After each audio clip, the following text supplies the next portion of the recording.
Assalamualaikum warahmatullahi wabarakatuh. Kami dari kelompok 10 Indralaya.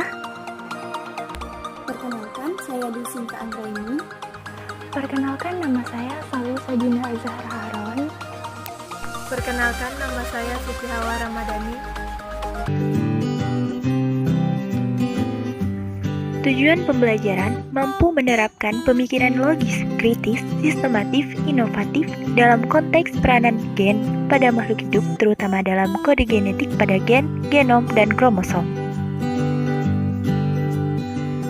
Adapun bahan atau sampel yang digunakan yaitu sketsa atau gambar dari struktur DNA, gen, genom, dan kromosom. Prosedur kerja pertama, baca dan pahami materi tentang gen, genom, dan kromosom. Kedua, gambarlah struktur DNA, gen, genom, dan kromosom yang telah didapatkan dari materi tersebut. Lakukan pembuatan video dan diiringi audio materi dengan suara yang jelas. 4. Buatlah kesimpulan pada hasil yang didapatkan. Terakhir, lakukan editing video. Di video kali ini, kami akan membahas tentang gen, genom, dan kromosom. Sebelum masuk ke inti video, mungkin kita harus tahu apa itu gen, genom, dan kromosom. Gen adalah urutan senyawa DNA yang menjadi suatu protein dan polipeptida. Gen diwariskan oleh satu individu kepada keturunannya melalui suatu proses reproduksi bersama-sama dengan DNA yang membawanya. Dengan adanya gen, bentuk, sifat, dan fungsi kehidupan organisme dapat terjaga dari waktu ke waktu, dari generasi ke generasi. Serta, genom berasal dari istilah Inggris atau genome yang bermakna kumpulan gen. Jadi, genom adalah seluruhan informasi genetik yang terdapat dalam sel-sel organisme. Secara fisik, genom merupakan koleksi dari molekul-molekul asam nukleat yang berbeda sebagai kromosom atau plasmid. Selanjutnya kita akan membahas tentang apa itu struktur gen, genom, dan kromosom beserta peranannya. DNA. DNA terdiri dari dua rantai atau double helix polinukleotida yang saling berikatan. Setiap satu rantai merupakan kumpulan dari nukleotida, di mana nukleotida terdiri dari 3 komponen, yaitu basa nitrogen, gula pentosa, dan gugus fosfat. Selanjutnya, gen. Gen merupakan unit yang mewariskan sifat. Gen terdapat dalam DNA. Jadi, dalam seuntai DNA terdapat banyak sekali gen. Satu gen menyandi satu sifat.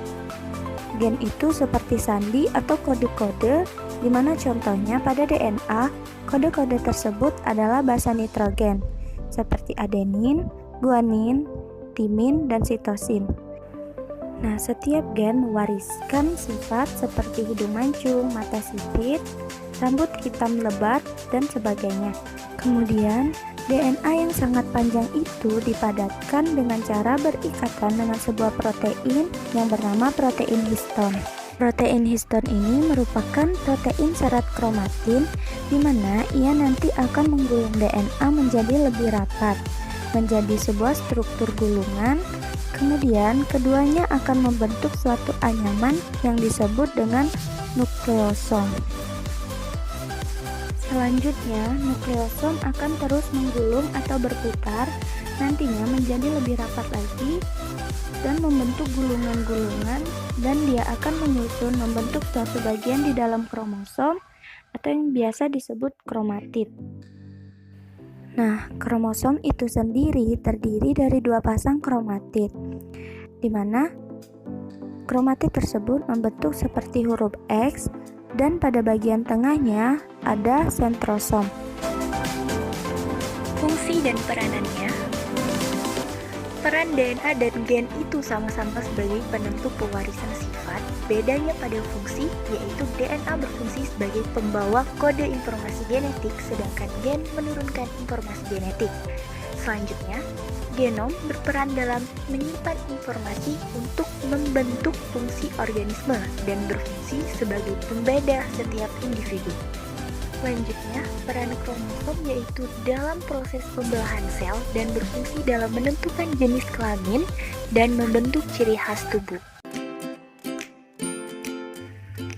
Kesimpulannya yaitu, gen adalah urutan senyawa DNA yang menyaingi suatu protein dan polipeptida.